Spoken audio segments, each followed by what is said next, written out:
what is causing the quarrels and the fights among you? Don't they come from the evil desires that war within you? You want what you don't have, so you scheme and kill to get it. You are jealous of what others have, but you can't get it, so you fight and you wage war to take it away from them.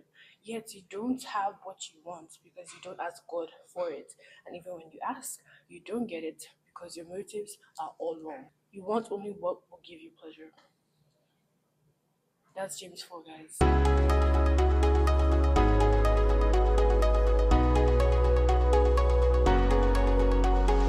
Welcome back to my channel, or welcome if it's your first time here.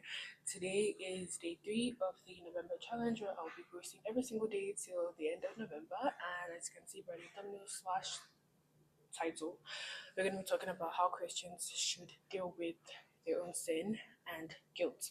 So I just read James 4, and yo, that like I felt a little bit personally attacked when I read that those verses. I was like, whoa, that's me, man. Like that's like I believe James, Jesus' brother, was talking to the church. He sent a letter to the church, and that's part of what it said. But what stuck out to me there was the part where it says your motives are wrong. Even when you do ask, your motives are wrong. And so like that's like I don't think I mean it's not bad to want things for yourselves, but then what's the reason behind why you want it for yourself? Like that's something that we should think about more when we're praying.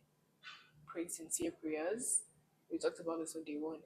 Sincere prayers and not selfish ones. And I'm sure you're thinking, who's going to pray selfish prayer? I feel like we've all done it before without even knowing we're doing it too, guys.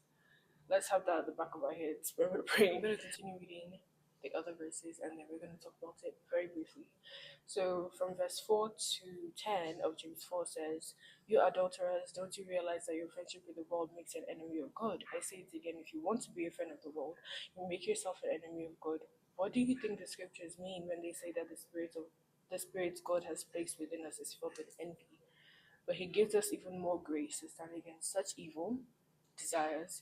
As the scriptures say, God opposes the proud but favors the humble. So humble yourselves before God, resist the devil, and he will flee from you. Come close to God, and God will come close to you. Wash your hands, you sinners. Purify your hearts, for your loyalty is divided between God and the world.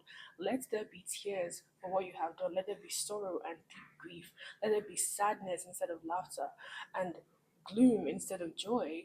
Humble yourselves before the Lord, and he will lift you up in honor. So, like, guys, to be able to deal with your own sin and to deal with your own guilt, like first of all we need to be humble, we need to be sincere, we need to not be selfish, we need to like literally humble ourselves before God, as in like confess and everything and be like, Lord, I know I'm a humble person. I'm not even gonna praise myself up because I'm a sinner. I was born a sinner and I have done sinful things, and forgive me, Lord, just have mercy upon myself for X, Y, and Z that I have done.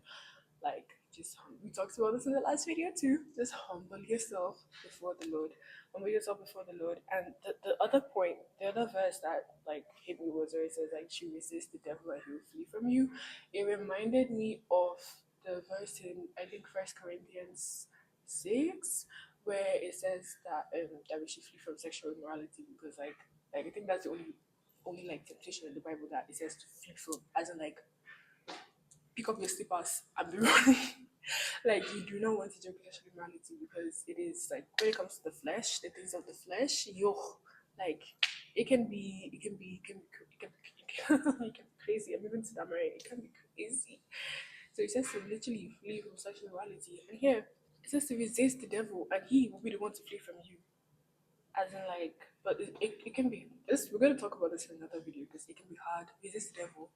I mean, it's not impossible, but it can be hard.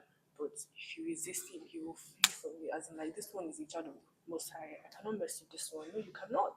Excuse me, daughter of the king over here. Like, hello. Anywho, another thing that really jumped out at me was the verse that says that we should come close to God and he will come near to you. Like, God is never far from us. Like, we are the ones who drift away from him. He's always near. He's literally always near. He's always nearby. He's always there. He's just waiting for us to come to him. I think he's such a loving father. He's so amazing. I love God. But yes, guys, be sincere. Like, it literally says, let there be tears.